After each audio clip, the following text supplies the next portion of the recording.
Iya, pemirsa, Anda kembali di IDX Opening Bell masih bersama analis RHB Sekuritas Mas Andre. Mas Andre, kita lihat pada pagi ini yang paling mendorong IHSG itu dari sektor apa sih? Kalau dari pagi ini pergerakan paling besar mungkin dari TINS ya, karena kalau kita lihat kemarin harga TINS naik cukup tinggi, jadi ada ekspektasi bahwa akan terjadi short supply ya, jadi makanya harga TINS kemarin naik cukup tinggi ya. Tapi kalau saya perhatikan pergerakan TINS dibandingin dengan mungkin 2 bulan yang lalu, sebenarnya untuk harga saat ini dan harga sahamnya sebenarnya harga sahamnya udah tidak sereli mungkin awal-awal tahun ya, karena kelihatannya masih sudah banyak market partisipan di dalam, jadi kesempatan ini digunakan bagi beberapa market partisipan untuk taking profit. Nah, untuk Antam juga tercatat ini menyumbang nilai yang cukup besar untuk transaksi pada pagi hari ini. Apakah memang sektor tambang saat ini sangat menarik untuk bisa dikoleksi? Sebenarnya kalau dari Antam, menurut pengamatan saya sih memang Antam ini sangat erat story-nya dengan electric vehicle ya. Jadi memang kan ada ekspektasi ada pembentukan baterai holding di Indonesia, kemudian juga dari segi pertambangan nikelnya, karena kan kita tahu Indonesia tambang nikel terbesar dan memberikan kontribusi terbesar untuk perkembangan electric vehicle ke depannya.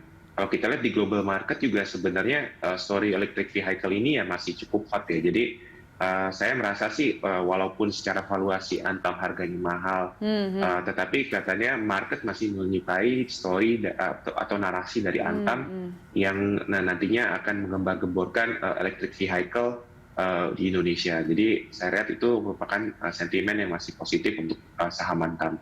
Jadi untuk Anda sendiri merekomendasi dari sektor pertambangan apa saja, Mas Andre? Sebenarnya kalau kita untuk sektor pertambangan sih sebenarnya mungkin saya masih prefer nikel ya, mungkin seperti Nikel.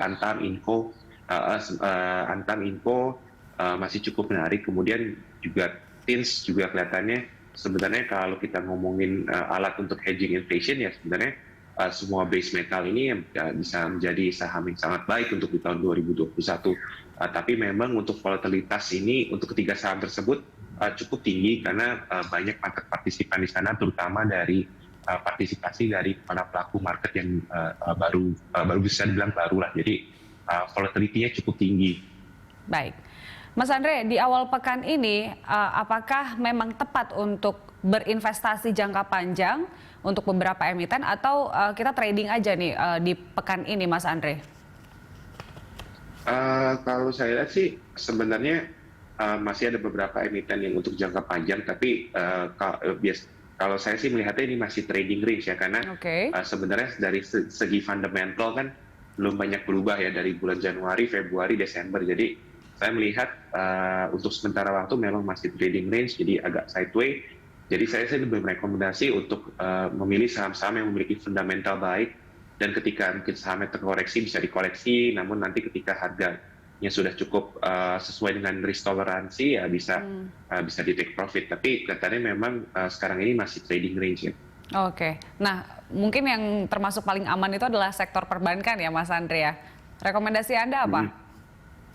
Untuk sektor perbankan sih sebenarnya untuk long term, kalau misalnya dari Ibu Sri Mulyani cukup bullish di tahun 2021, saya rasa sektor perbankan pasti akan memiliki kinerja yang cukup baik ya, karena kan pertumbuhan ekonomi sangat memiliki korelasi tinggi antara pertumbuhan bank dan ekonomi. Jadi kalau misalnya dari pemerintahnya bullish, saya rasa saham perbankan ini bisa bullish karena kan pertumbuhan pinjaman bisa bergerak seiring dengan pertumbuhan ekonomi. Jadi untuk sektor perbankan, terutama bank-bank besar, kemudian mungkin bank-bank digital yang lagi sedang hot ini ya bisa menjadi salah satu pilihan investasi jangka medium to long term.